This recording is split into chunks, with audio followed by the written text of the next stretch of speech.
ధనస్సు రాశి మూల, పూర్వాషాఢ, ఉత్తరాషాఢ 1వ నక్షత్ర పాదంలో జన్మించినటువంటి జాతకులు.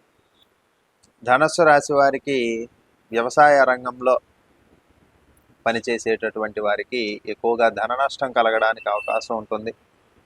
మీరు చేసినటువంటి శ్రమ ఏదైతే ఉంటుందో అది వృధాగా పోవడానికి కూడా అవకాశం ఉంటుంది. ఏదైతే దిగుబడి వచ్చిందో అది సక్రమంగా కాపాడుకోండి. లేని పక్షంలో దాని నుండి నష్టాలు ఏర్పడడానికి అవకాశం ఉంటుంది. కాబట్టి దానికి తగినటువంటి ప్రణాళికలు వేసుకొని ముందుకు సాగండి.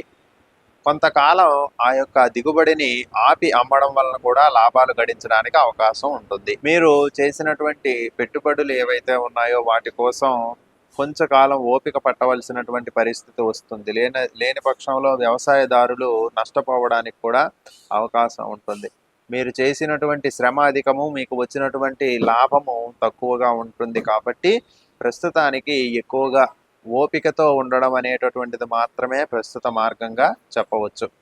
అలాగే ఉద్యోగులలో తెలియనటువంటి భయాలు కలుగుతూ ఉంటాయి. ప్రధానంగా ఈ ఉద్యోగం నాకు ఉంటుందా లేదా అనేటటువంటి చింత కలిగేటటువంటి స్థితికి కూడా వెళ్తూ ఉంటారు.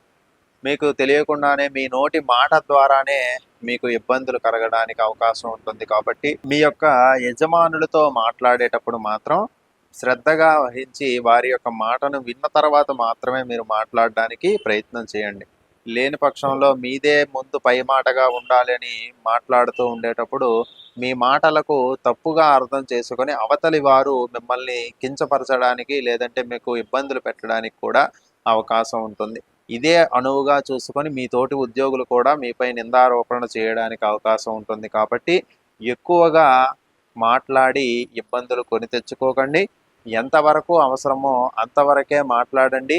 మీరు చేసినటువంటి పనులు ఏవైతే ఉంటాయో అవి ఖచ్చితంగా ఇతరులను మెప్పించాలి అని కాకుండా మీరు నిజాయితీగా పనిచేయడం అనేటటువంటిది ఈ కాలంలో చాలా అవసరమైనటువంటి విషయం. ప్రధానంగా ఆరోగ్య సమస్యలు కూడా రావడానికి అవకాశం ఉంది. కాబట్టి ఆరోగ్యం పైన ప్రత్యేక జాగ్రత్త శ్రద్ధలను వహించండి.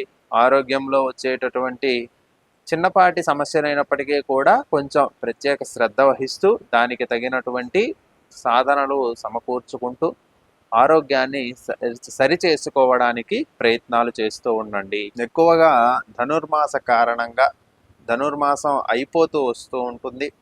అలాగే రవి మకర సంక్రమణ తరువాత నుండి కొంచెం అనారోగ్యం పెరగడానికి కూడా అవకాశం ఉంటుంది. కాబట్టి తగిన జాగ్రత్తలు తీసుకోండి.